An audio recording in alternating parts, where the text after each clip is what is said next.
Jerry and Linda Gretchen started playing music as children, but it wasn't until about 20 years ago that they started playing music together. And that love of music and social activity, they say, are two key ingredients that are important if you want to live a healthy, purposeful, and vibrant life. So welcome so much. I'm so glad you're here, Linda and Jerry. We are too. So I'm really curious, when did your love of music start? And we'll start with Linda. I started at 6. My uncle was 12 years older than me and played the accordion so great. And it's just happy all the time when he played and smiling and enjoyed it so much that I begged to get an accordion for my Christmas that year. That's all I wanted. And so my parents got me the accordion. It was a little 12 bass. And I played in talent shows like Hannah Cole Company and stuff and would win. And it just kept edging me on to play more and more.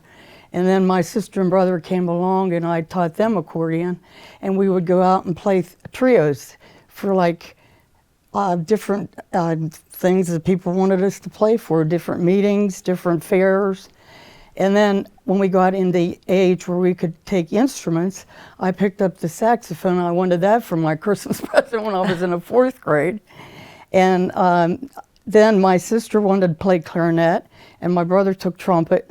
They're younger than I am. My brother's 5 years younger, and my sister's 3 years younger. But so we started playing instruments, and then we thought, well, we should have a band. So we got a bass guitar player and a drummer, which was his brother.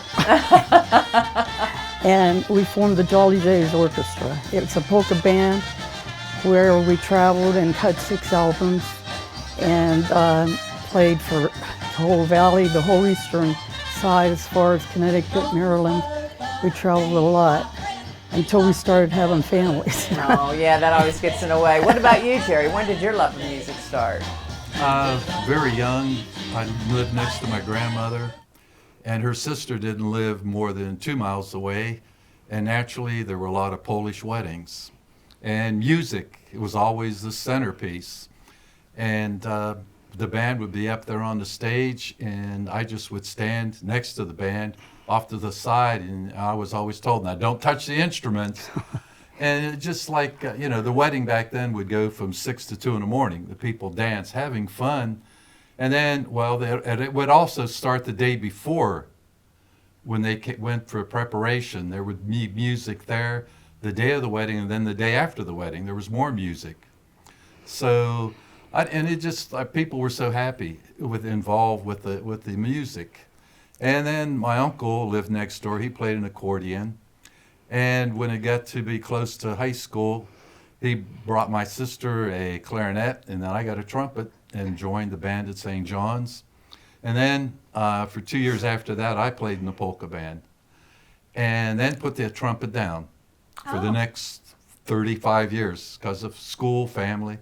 And I think a lot of people do that. They put things down, they put their things that they found joy in, and they just go, that phase is over. But once you picked it back up, it brought renewed joy to your life, did it not? Well, how I got back, and I still say to Alan Antelock, he bugged me for like 2 or 3 months. He kept saying, we need a trumpet player, Jerry. I said, I haven't played in 35 years, no. But he would not quit. He persisted and persisted. He wouldn't take no.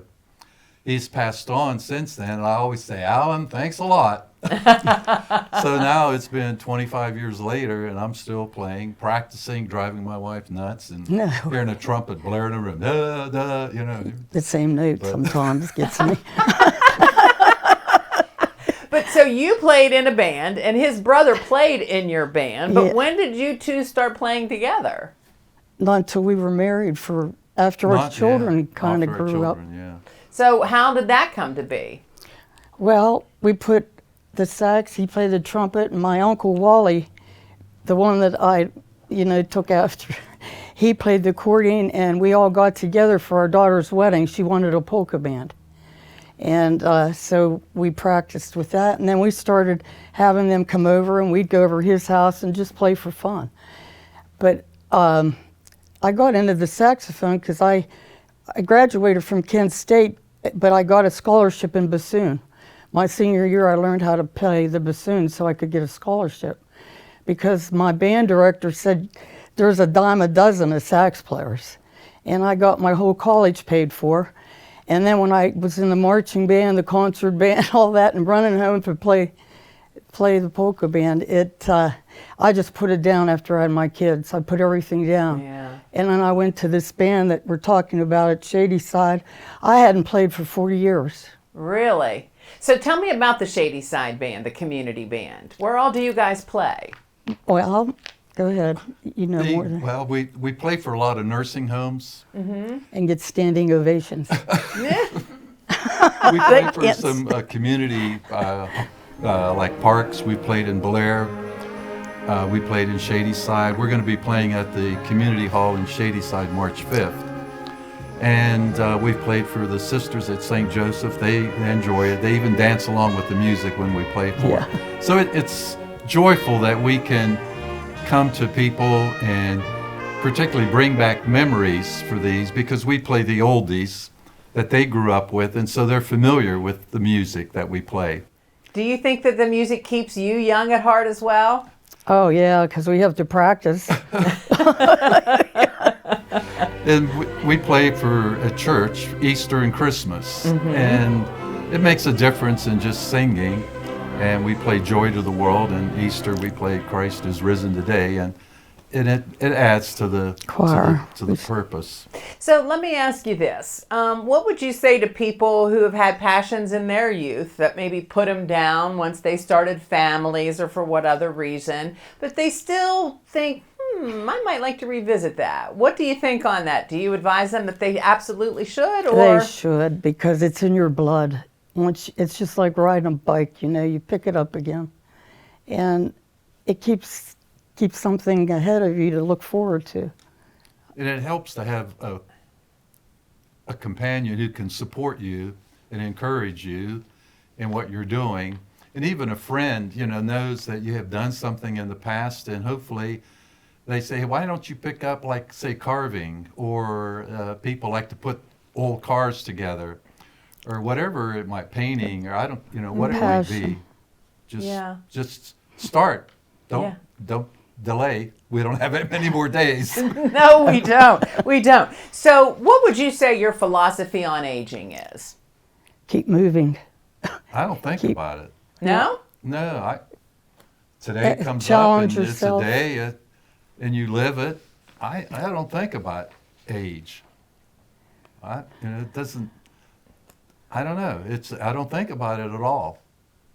I just do. Today's we're too this busy is to what we think gotta about do, aging. So let me ask you, if you could give advice to people of younger generations about what the aging process is like, what would that be? Eat healthy. Yeah. Exercise. Follow your passion. Yeah, these are all good.